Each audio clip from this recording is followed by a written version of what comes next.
Texas, oh Texas. 9 consecutive seasons of at least 10 wins during the 2000s, a pair of Big 12 championships, and of course the 2005 National Championship. Pretty nice resume, if you ask me, of Texas head coach Mack Brown, who's done tremendous things at UT. But some Texas fans might be singing this tune in regards to the last 2 years at Texas.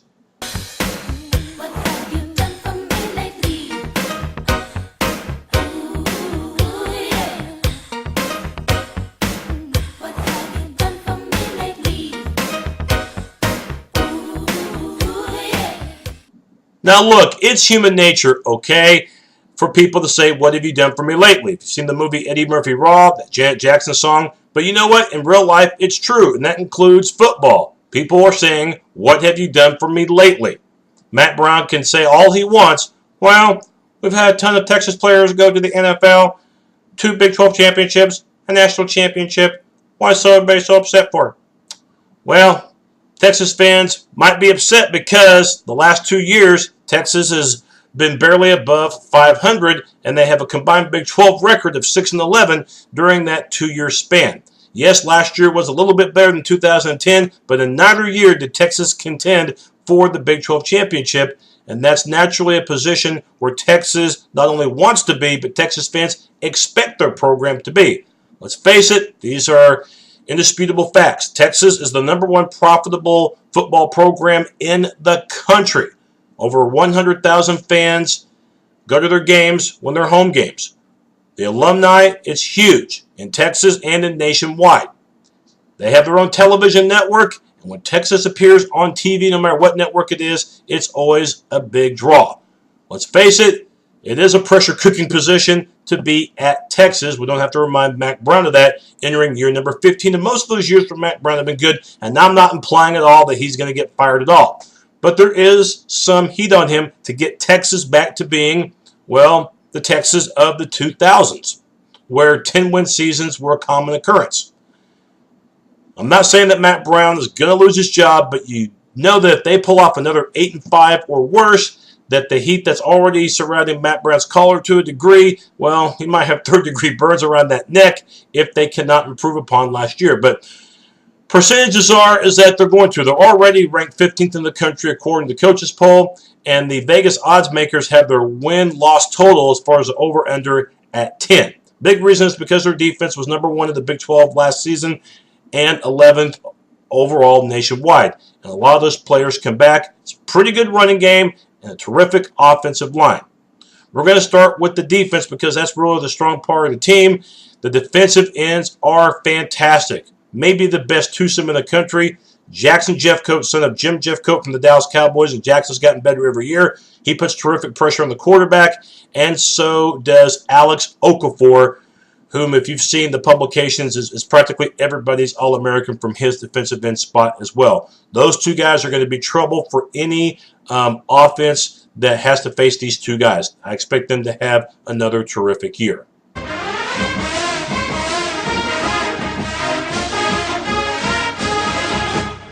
All right, key number 1 to my Longhorn preview will be the linebackers as well as defensive tackle, an area in which the Longhorns had a lot of senior leadership from last season. Big reason why they were tops in the Big 12 in total D.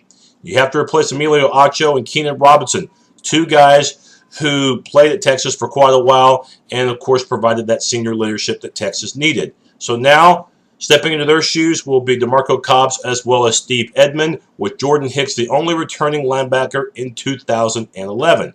But it's not just at linebackers where you have to make some replacements on defense. Keyston Randall was a heck of a player from his tackle position. So now we're going to see some new guys up front for Texas. That includes Desmond Jackson as well as Ashton Dorsey, and Brandon Moore figures to be a part of that tackle rotation. Look, you're already solidified at the ends and pretty much at secondary, which we'll talk about in a second. But the linebacking core and the tackles will really determine if Texas can duplicate or even surpass what they did in 2011 under Diaz.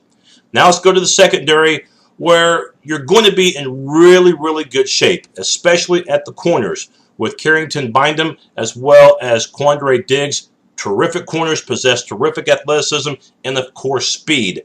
They come back along with probably the best of the bunch in the secondary, and that's Kenny Vaccaro from his free safety spot. You do have to replace a four-year starter, though, in Blake Gideon. He finally ran out of eligibility, and replacing him at strong safety should be Adrian Phillips.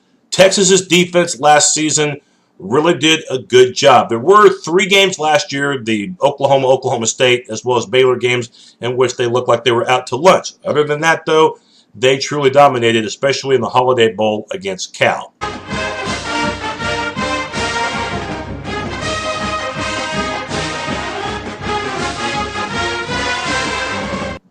Okay, keys 2 and 3 for Texas, in my opinion, will be QB play and avoiding those first quarter hiccups. But we're going to begin with key 2, and that is quarterback play.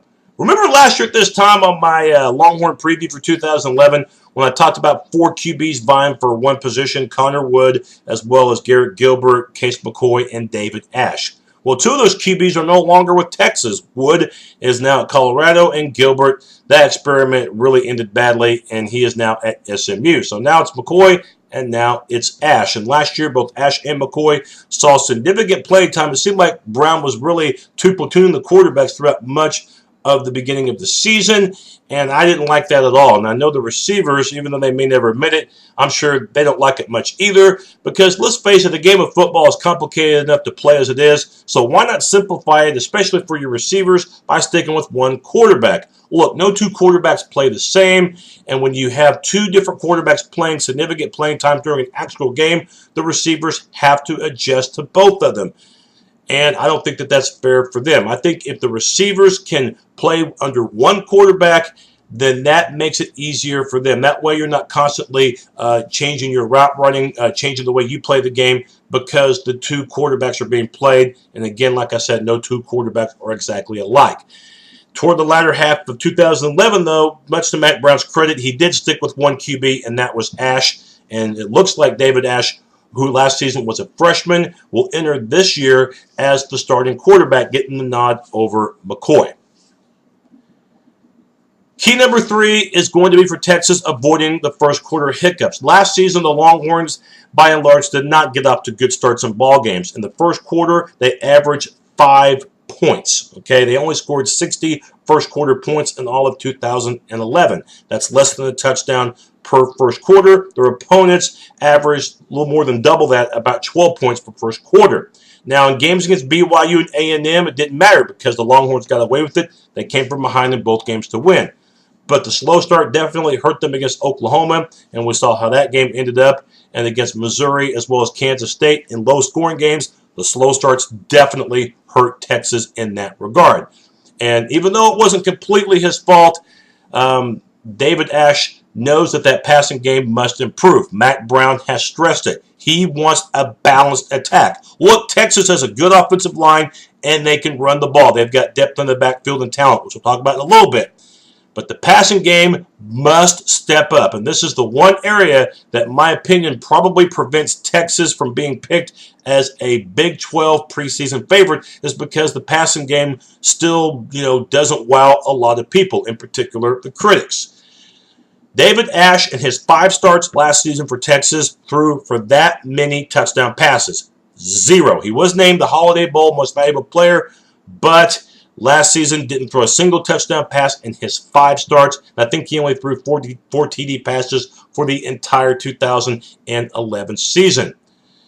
You don't have to be a football expert to know that Texas must get better production from the passing department. The receivers, he's got receivers coming back. I mean, his top 2 receivers from a year ago returned, Mike Davis and Jackson Shipley. Jordan's brother's back, and Marquise Goodwin, a speedster who actually tried out for the Olympic team not too long ago, he's back as well. So you have the receivers there for Texas. So for the Longhorns, if they can get that balance, I think, in my opinion, they can get off to better starts, and that has a possibility of improving Texas win total. Let's go ahead and get into the running backs for Texas because they've got some dandies. Malcolm Brown, highly touted running back entering last season, and had a decent season. He was Texas's leading rusher, actually. But there was another guy who came onto the scene. No, not that Bergeron, not Tom Bergeron. This is Joe Bergeron, and Joe did a terrific job when you consider his runs per carry, which basically meant that he had a 7-yard per carry average. Wow. Guy that Texas is really excited about entering this year is going to be Jonathan Gray. 3-time state champion in Texas high school football, gained over 10,000 yards in his career on the ground, and broke a national high school record with over 200 rushing TDs. Since I have several Texas subscribers, I always like to pose a question to them every year on my Texas preview. And the question I like to pose to them is, who would you like to see get the majority of carries for Texas? Not who do you think will, but who would you like to get the majority of carries? And really, it's a kind of unique problem to have if you're Texas because of how talented those 3 guys are. They will definitely help a running game that's already pretty good, but now you add Gray to the mix, and they've got even more depth and more explosiveness.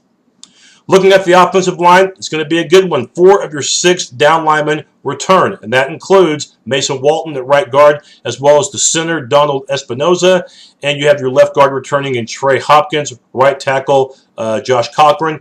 You do have to replace the left tackle, and they're hoping that junior college transfer Donald Hawkins can fit that bill. And the tight end, that's an area of inexperience as well. Last time I checked, MJ McDonald looks like he could be the starter at tight end for Texas.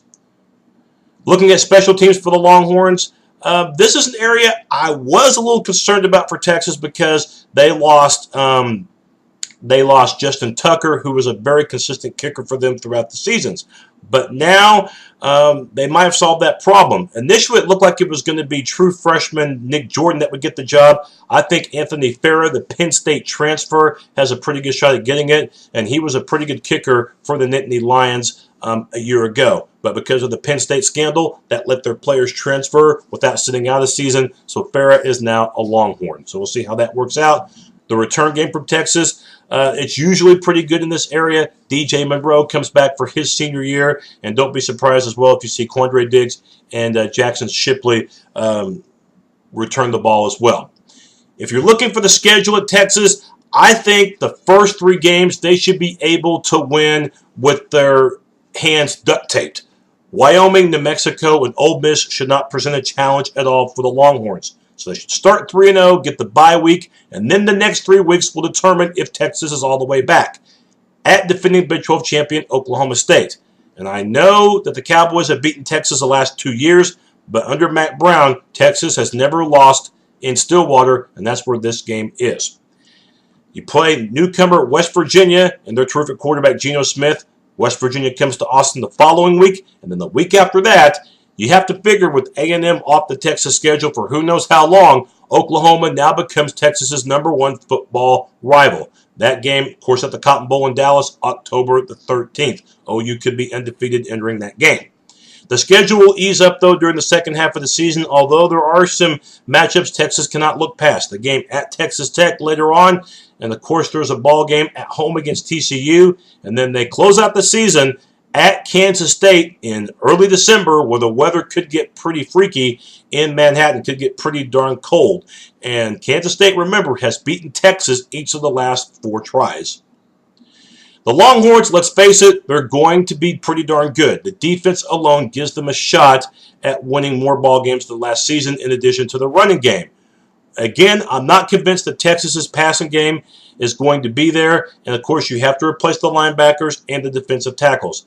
That's going to be a void that Texas has to address. I think Texas this year will be better than last year. I don't think they win the Big 12, but I do think they get to that 10-win plateau. I'm going to go 10-2, and I think they finish tied for second in the Big 12, and I believe they'll go to Dallas to play in the Cotton Bowl. That's my look at Texas. My next report, we're going to talk about a Big 12 newcomer, Texas Christian. The TCU Horned Frogs will be my next preview. We'll catch you next time.